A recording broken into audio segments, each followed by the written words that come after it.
All right, so you want to see a lens kind of question. So let's do one. Let's do a converging lens with a focal length that's equal to 10. And let's do M object distance that's equal to 20 centimeters. And let's do the height of the object is equal to, let's say, 1 centimeter. Okay, there's a variety of things I could ask you to solve for this kind of problem. I could ask you to find what's the image distance, so that's S prime. I could ask you to find the height of the image, that's HI. I could ask you to find the magnification of this. I could ask you to find if it's real or virtual. I could ask you to find if it's upright or inverted. All of these are fair questions. All of these are covered in lecture and in the chapter itself.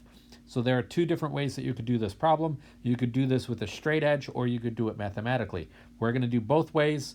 The straight edge is probably not something you'll have to do on the exam to get very precise drawings, because I'm not confident that everybody has access to a ruler. But anyways, how would we do this problem? How would we draw this? So first we draw something called the optical axis. That's going to be a straight line. And I am very, very bad at drawing straight lines on computer screens. So we need to try to use a straight edge maybe to draw a straight line. And we can get a nice straight line. And then we can draw our mirror or our lens. This is a converging lens, so we draw a converging kind of shape. And then we draw a focal length. Every lens has two focal lengths, one on each side, and they are equidistant from that lens. So both of these, if I were to measure them, would measure about 10 centimeters. If you have a ruler, you can draw this out. If not, you can freehand and kind of estimate. Then we need to draw the object. The object is at about 20 centimeters away, so that's double the focal length. So I'm going to draw my object. I'm going to draw it like this. And we typically draw our objects like little arrows that point up. If I were to measure that, I would want that to measure 20 centimeters.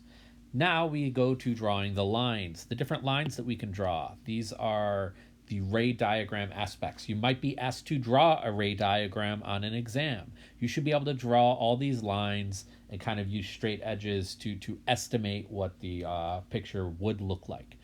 Again, you won't be asked to draw them precisely and to draw and use a ruler to measure this out, but you should be able to use just straight edges to make nice, clean pictures. So the first ray that you draw is a ray that goes straight through the center of the lens. So we can draw that lens. We can set up a straight edge on your piece of paper from the top of your arrow straight through the middle of the lens. And this would also extend backwards potentially if these rays are going to intersect behind the object. This is a distinct possibility. We'll just have to wait and see. So that's our first ray.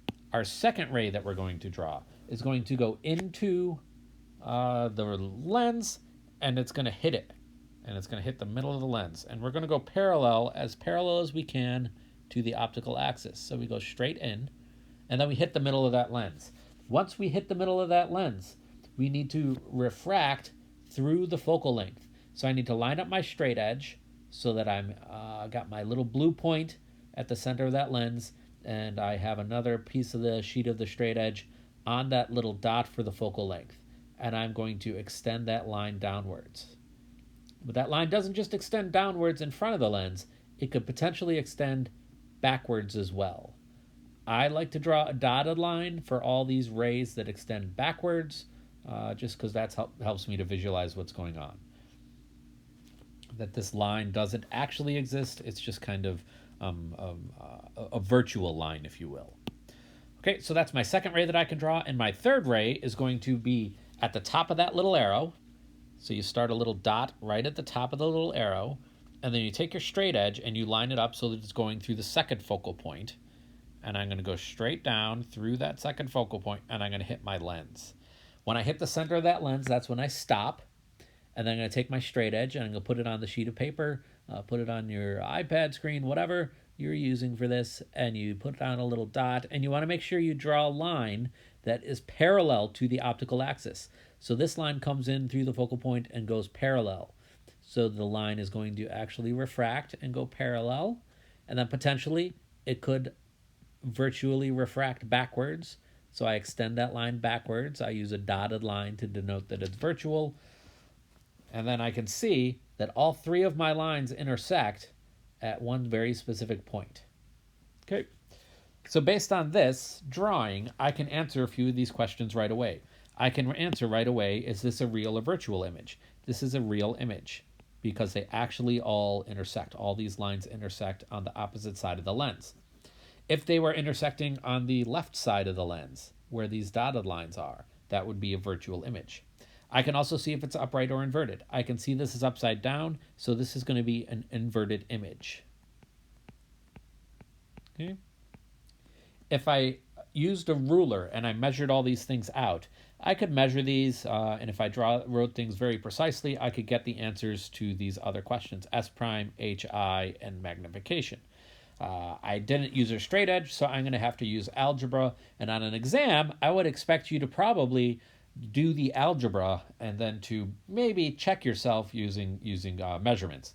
But always best to use algebra to make sure you're getting the right answers. So I can do 1 over F equals 1 over S plus 1 over S prime. That is my lens equation. So I can plug in some numbers. I have 1 over F is 1 over 10 equals 1 over S, which is 1 over 20, plus 1 over S prime. S prime is what I'm looking for, the image distance. So I can find 1 over 20 minus 1 over 10. Let's correct that. I'm trying to get these videos out quick to you, so if I make mistakes, I'm correcting myself. 1 over 10 minus 1 over 20 equals 1 over S prime. So that is the equation I need to solve.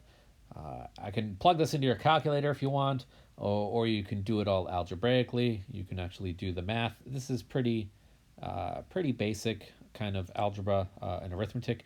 So I need a common denominator. I can do 2 over 20 minus 1 over 20 equals 1 over S prime. 2 over 20 minus 1 over 20 gives me 1 over 20 equals 1 over S prime. Now to get the actual answer, I don't want 1 over S prime. I want just plain S prime. So I need to invert this. I need to do the algebra to solve this. So I can do the algebra to find S prime equals 20. Okay. By this point, we should be able to understand that algebra. If you can't see how this transitions, please send me an email and ask, because we should be able to do that at this point. So S prime is equal to 20, so now that's 20 centimeters. Okay, next we can do magnification. Magnification is equal to negative S prime over S. So we can find the magnification by plugging those numbers right in. So we have a negative 20 for the S prime over S, which is also 20. So we see the magnification is negative 1. That negative tells us that we are inverted. It does not mean that you are smaller than your object. The magnification comes from the number. So a number of 1 means that you take your height of your object and you multiply it by 1 to get your height of your image.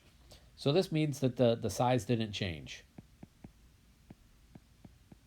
Right? Magnification, it was multiplied by 1. If the magnification is less than 1, then I have a smaller object. That is my image. If my magnification is greater than 1, then my image is bigger.